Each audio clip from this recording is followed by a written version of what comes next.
გორის რაიონის სოფლების წითელუბნისა და ხურვალეთის გზაზე დაკავებული ცოლ-ქმარი და მათთან ერთად მყოფი თანასოფლელი ცხინვალის ციხიდან გამოუშვეს. ამისთვის კი როგორც ცნობილი ხდება დაკავებულების ახლობლებმა 6000 რუსული რუბლი გადაიხადეს. ცოლ-ქმარი ნანა ვანიშვილი და ალექსანდრე ცერცვაძე მცირეწლოვან შვილთან დავით ცერცვაძესთან ერთად ქართული მხარის მიერ კონტროლირებადი ტერიტორიიდან იმ დროს აიყვანეს, როცა მათ სახლში მიცვალებული ესვენათ და მშობლების სახლიდან პროდუქტი უნდა წამოეღოთ. ცხინვალის ციხეში მათ 5 დღე გაატარეს. 6 წლის დავით ცერცვაძე კი ოსურ სოფელში ნათესავებთან დატოვეს. გადარეკეს. ჩამოვიდა ორი პიროვნება კიდე რუსები. მანქნით ჩამოვიდნენ ჯიპით. დააქვსეს მე ჩემი მეუღლე და ბავშვი მანქნით და აგვიყვანეს ურდულეთის რუსების ბაზარი მათთან. სოფელში პოსტი არის მეთქი როგორ არის, ვინ მუშაობს, რა მუშაობს, არ ვიცი მეთქი. რა არის შეხება რა გაქვს მეთქი, ოსტან რამე საქმე გამეთქი. მომხდარის შედეგად ადგილობრივები საღამოს საათებში სოფელში გადაადგილებას ერიდებიან.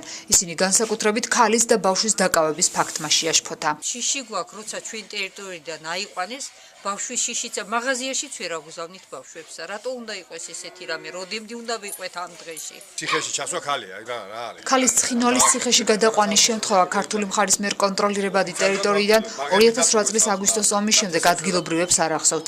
ზოგადად კი დაკავების ფაქტებმა განსაკუთრებით კონფლიქტის ზონაში ზეღდულეთის ტერიტორიული ორგანოს რწმუნებულის ინფორმაციით ბოლო დროს სისტემატური ხასიათი მიიღო. ესენი ფაქტურად საზღვარი არ დაურღვევიათ.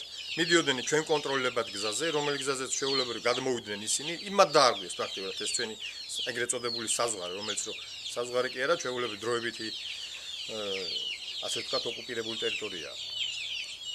ორი გადმოვიდნენ წაიყვანეს 2013 წლის იანვრიდან დღევანდელი დღემდე უკვე მე-7 ფაქტია, 7 პიროვნება უკვე დაკავებული იყო. ძალიან გარკვეული ვითარება, ხალხმა დათესა მოსავალი თავის საკუთარ ბაღებში და ვერ იღებენ მოსავალს, გახშირდა ჯერ კაცების გატაცებები იყო, ახლა ქალებისა და ბავშვების გატაცებებიც დაიწყეს.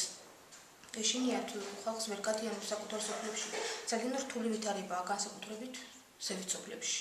ეგრეთ წოდებულ საზღვრისპირა სოფლებში მაცხოვრებლები უსაფრთხოების ზომების გამკაცრებას ითხოვენ და თვლიან, რომ ბოლო პერიოდში განვითარებული მოვლენებიდან გამომდინარე მათ განსაკუთრებული ყურადღება ესაჭიროებათ.